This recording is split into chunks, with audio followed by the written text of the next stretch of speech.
Selamat pagi, siang, ataupun malam, Frater dan teman-teman. Saya Alexander Fali Castro dengan NIM 212140075 dari Prodi Manajemen kelas B akan menjelaskan tentang video tentang agama dan kebangsaan.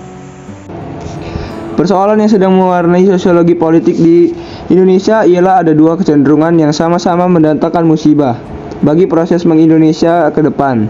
Yang pertama adalah agama yang sedang mencari dasar pembenaran dan membangun poros kekuatan pada kekuasaan.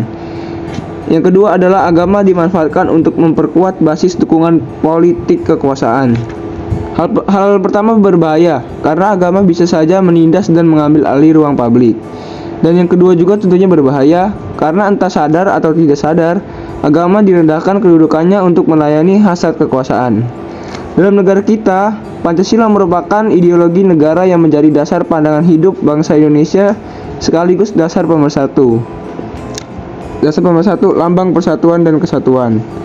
Pancasila sebagai ideologi negara menjadikan setiap warga negara dengan ideologi Pancasila memiliki hak asasi manusia untuk dapat memeluk agama dan menjalankan ibadahnya sesuai dengan ajaran agama yang dikehendakinya. Negara harus dapat memberikan toleransi kepada setiap agama yang menjalankan ibadahnya tanpa terkecuali sehingga tidak ada tempat untuk berkembangnya pertentangan atau konflik antara agama. Karena dalam ideologi Pancasila dijelaskan bahwa agama tidak dipeluk atas dasar paksaan. Bentuk aspek penyelenggaraan Pancasila harus berdasarkan atas nilai-nilai dalam ketuhanan yang Maha Esa. Setiap aturan yang dibuat harus memperhatikan sikap toleransi dalam beragama. Selanjutnya, apa sih hubungan agama dan Pancasila? Agama membutuhkan Pancasila dalam menyelesaikan keterbatasannya, khususnya untuk mempertemukan antara agama untuk menghindari adanya konflik. Pancasila dan agama juga memiliki hubungan mengenai prinsip ketuhanan. Pancasila mempunyai prinsip mengedepankan ketuhanan dengan mencantumkan sila pertamanya, yaitu ketuhanan yang Maha Esa. Agama mengajarkan kepada pemeluknya untuk senantiasa taat kepada Tuhannya. Indonesia merupakan salah satu negara yang bertuhan. Artinya setiap warga negara mempercayainya adanya Tuhan.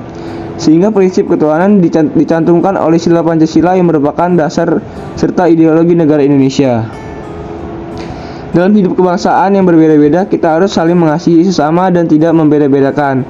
Seperti dalam ayat Alkitab Yohanes 13 ayat 34, Aku memberikan perintah baru kepada kamu, yaitu supaya kamu saling mengasihi, sama seperti aku telah mengasihi kamu, demikian pula kamu harus saling mengasihi. Dalam persoalan di atas akan sangat disayangkan jika dunia ini berperang hanya karena masalah agama. Sebagai mahasiswa yang menyadari hal ini, sudah sepatutnya semua generasi pemuda saat ini sadar akan pentingnya peran para generasi penerus dan peran agama yang sudah seharusnya untuk menciptakan kedamaian dunia. Sebagai mahasiswa, kita harus sadar bahwa dunia sangat luas dan sangat beragam, juga individu yang ada di dalamnya. Tugas kita pun kedepannya ialah mempertahankan kedamaian yang saat ini sudah ada dan menghapuskan segala hal yang sifatnya diskriminatif yang dapat mengganggu perdamaian. Peran mahasiswa untuk menciptakan dan menjaga perdamaian pun banyak yang dapat dilakukan, termasuk salah satunya yang dapat kita lakukan dari hal yang sederhana namun bermakna, ialah menjadi individu yang mau menerima dan menyukai perbedaan. Dalam Matius 6 ayat 14-15 kita diajarkan untuk mengampuni. Jadi jika ada yang menghina atau mengucilkan kita, sebaiknya kita maafkan dan mengampuni orang tersebut. Karena jikalau kamu mengampuni kesalahan orang, Bapamu yang di surga akan mengampuni kamu juga. Tetapi jikalau kamu tidak mengampuni orang, Bapamu juga tidak akan mengampuni kesalahan kamu. Berikut penjelasan dari saya. Terima kasih.